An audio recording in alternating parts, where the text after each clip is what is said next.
Recently, there's been a lot of pushback on cold plunging, and it's probably justified because anytime there's something new or anytime something looks like a trend or a fad, I think it's good that there's pushback. But I saw a video recently by Dr. Layne Norton. People in studies where they do cold plunge, they get less muscle. Now you can still grow muscle doing cold plunge, you just probably won't grow as much as you would if you weren't doing it. It doesn't appear to be a super unique recovery modality that improves performance. I think personally that we're looking in the wrong place when we're talking about cold. People are often talking about using the cold as a recovery tool, and sometimes people are talking about the cold maybe being something that has a negative impact on us in terms of muscle mass and all these different things that you hear.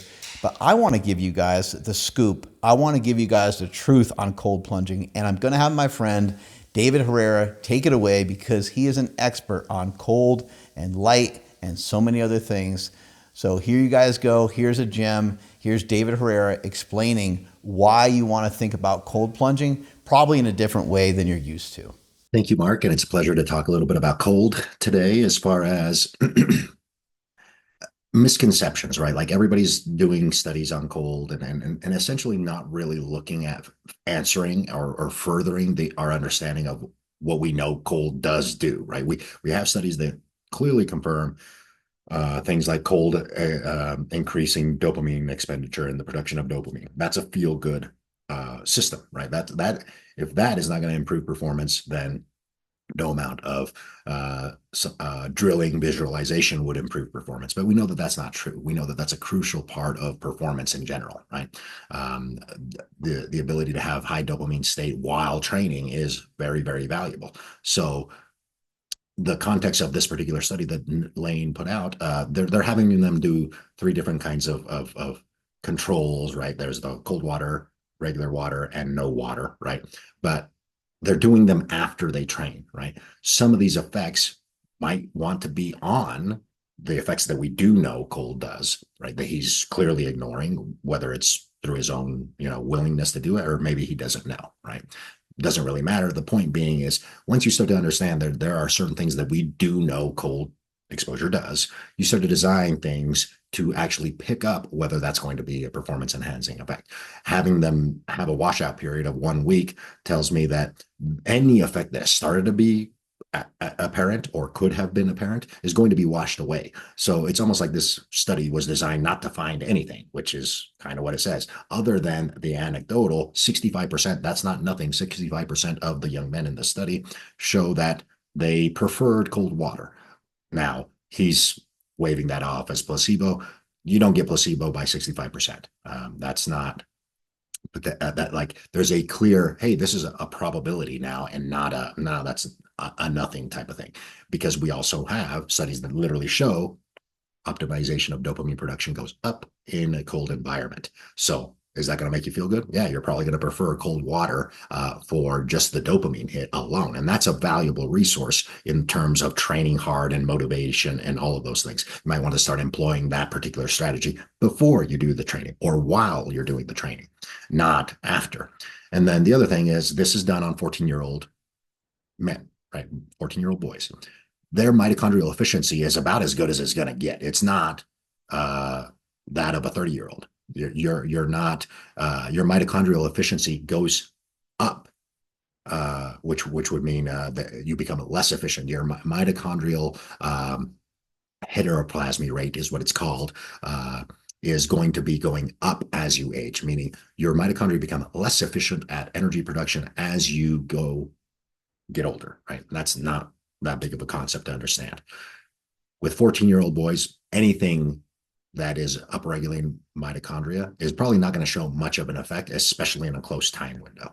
It's going to be something that's more prolonged, and they might not even notice it if they are healthy young men. They probably wouldn't notice any kind of drop in mitochondrial efficiency or improvement by 1 or 2%, which is what we're talking about. Now, most of the effects that I personally use cold exposure and my clients use cold exposure for have nothing to do with those types of things as far as like improving lap times, improving pain tolerance. Those are more side effects of what happens over the long term, which is why you're not going to see any, they're measuring things that happen over the long term, but they're measuring it close together, close to the introduction or the intervention. So you're just not going to pick up those things. They're measuring things that aren't going to be happening in the short term. The things that would be happening in the short term are things like POMC cleavage and things of that nature. And I'll talk about that shortly, right? Things that they should have been observing and observing in close time frames are things as follows. That is this, right? Cold exposure increases bile acids and increases the conversion of T4 to T3 by lowering reverse T3 at the same time. We have studies that show this, right? So is this performance enhancing? Anytime you increase thyroid production, that means the metabolic rate is going up. That means that you're going to be turning over metabolic processes at a faster rate. All of those can and probably will include recovery and things of that nature. So in order to even observe something of how it's going to enhance recovery, you have to know where it's going to employ its enhancement. This is one of the first mechanisms that cold is going to be responsible for, because it's a secondary mammalian evolutionary signal, meaning mammals can survive in hot and cold environments. They are obviously different. One lacks sunlight and one has plenty of it. Sunlight normally dictates thyroid function and metabolism for most things. But in mammals, they have learned to use a secondary signal, cold exposure, to govern that same system. So when you're employing cold exposure, you want to be measuring what thyroid is doing, because that's going to tell you what happens next in the metabolic rate of the person that you're inducing this intervention in. Again, that's not done in there. They're just measuring, an outcome of lap times and other tolerances and a questionnaire, a 5-question questionnaire on 14-year-old boys. They're not going into, okay, is it actually doing these things and how is that going to manifest in performance later?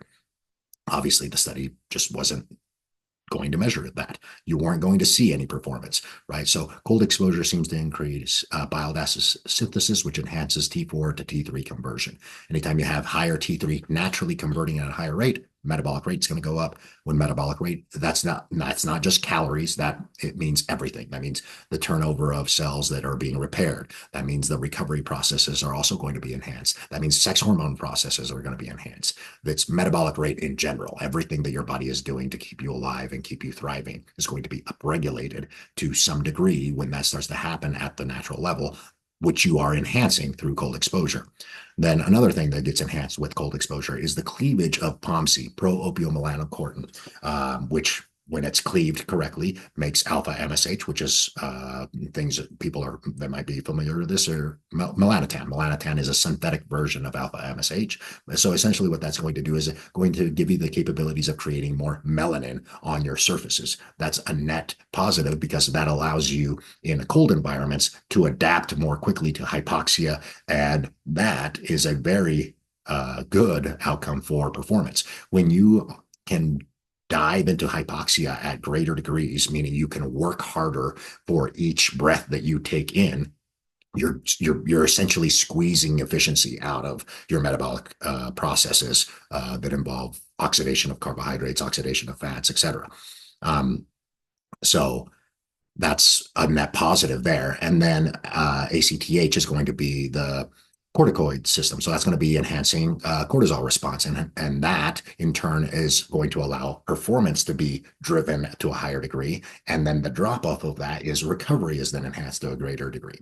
Beta endorphins are going to be increased. That's going to, again, make you, I wouldn't say addicted, right? But it's going to drive for more success. It's going to develop drive in the endeavor that you're trying to do. So cold exposure for performance purposes should be studied in the context of pre and during and not post, because in the post workout scenario, you're only going to see observations of lowering inflammatory responses, which again, they didn't test in here. And those are not going to be enhancing performance.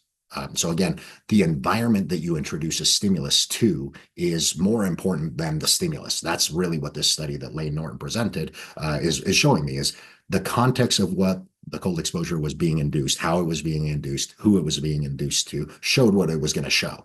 But if you were to change the cohort, right, older people versus younger people, or tested thyroid function to see if metabolic rate is going to be being enhanced in the long term, or started to potentially see whether alpha MSH was being produced at a higher degree, things of that nature. Now, what we do note in that is that dopamine production was probably going up. We know that anecdotally from 65% of the kids in the study showing or saying that they preferred the cold water, right? Who prefers 11-degree water? By the way, that's extra cold. It doesn't need to be that cold. It only has to be about 55 degrees or less in order to get these enhanced effects. And the consistency of it, especially in wintertime when you're lacking sunlight, is probably a bigger player on how all of these things get upregulated, right? So cold exposure to me is a fundamental input to the biology of all mammals, even going as far back as the mammalian dive reflex. You can induce cold exposure-like effects just by getting cold exposure on the eyes and face. That enhances oxygen utilization at the cellular level just by face dunking in cold water. It doesn't have to be cold tub immersion, right?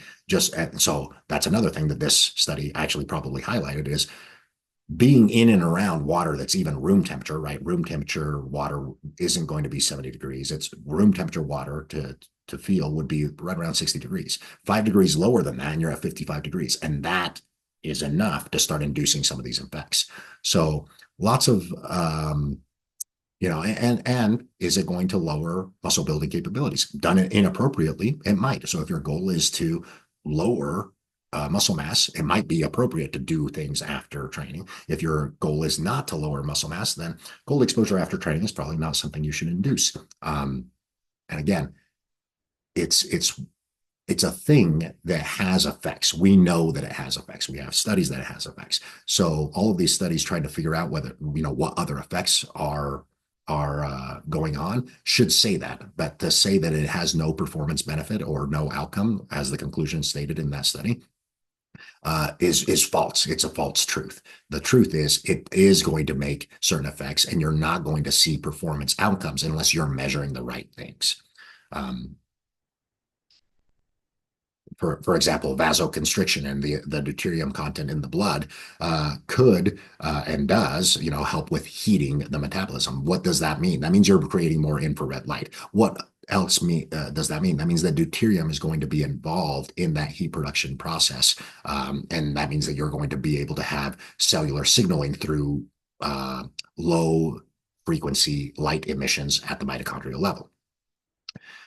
If we go down to does cold enhance mitochondrial efficiency? And the term enhancing, is a little bit nuanced, but at the end of the day, we do have studies that confirm that it increases mitochondrial biogenesis. What does that mean? You're going to make more mitochondria, and you're going to enhance the process of making more mitochondria.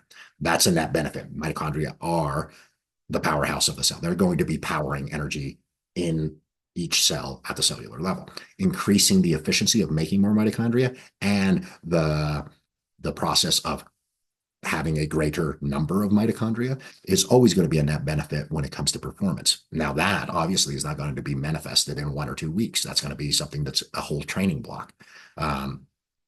And then, most people will understand about mitochondrial uncoupling and heat production and things of that nature, but it also increases respiratory capacity, right? Again, if your goal is to increase VO2 max, for example, then doing the activity that's increasing your VO2 max, aka the training, should be done in the cold environment and not separating the cold environment from the training.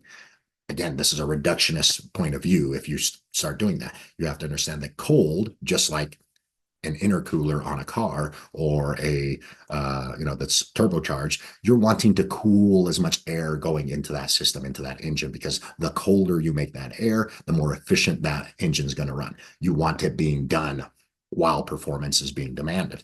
So that's, again, how are you going to design a study that shows that you increase respiratory efficiency? It's not going to be like that, right? If you're a swimmer, That's probably one of the main things that you want to be increasing is respiratory efficiency, and the ability to, each breath takes you that much more, it gives you that much more wattage to put down in into the water.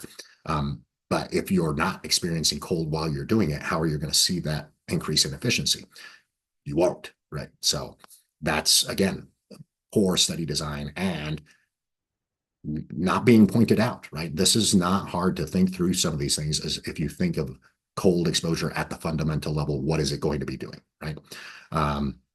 So we have actually clear evidence of that. Let me stop sharing here and pause for a moment. So I'm going to show you guys just a little takeaway here from cross country skiing. This is a sport that's done intentionally in the cold, obviously, and it's a full body workout, just like swimming, but it's done in a cold environment. They have one of the highest average VO2 maxes amongst elite athletes, meaning out of all the sports that you could pick, cross country skiing seems to be one that outshines even swimming as far as high VO2 maxes.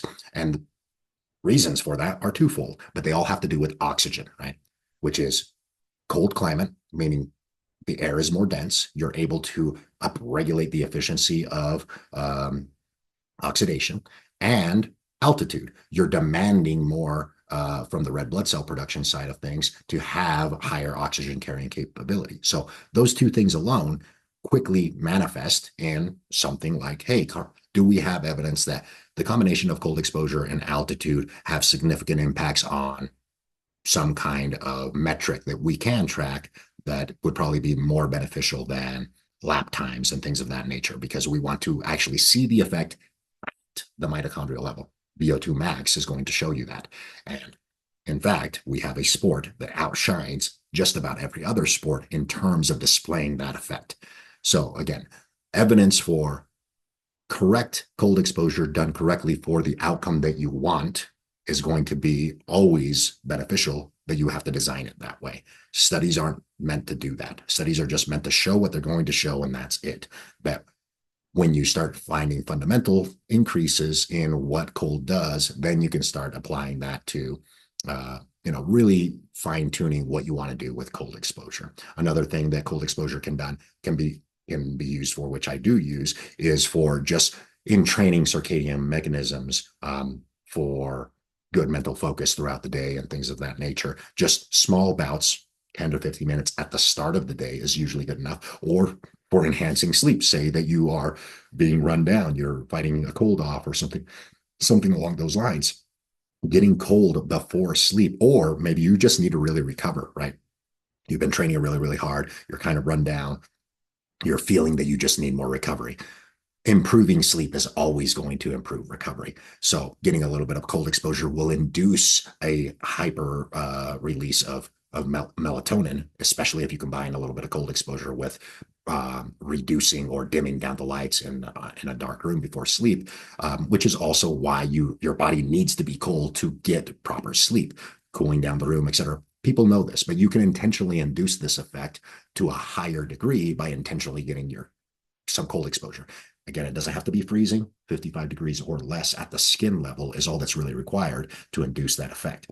So I'll leave you guys with all of that information to be able to, decide a little bit better and have a little bit more objective understanding of what cold is doing and how could that be beneficial or not beneficial, depending on the situation and timing of how you want to use it, which is way more crucial than trying to figure out, does cold improve performance? That's too broad.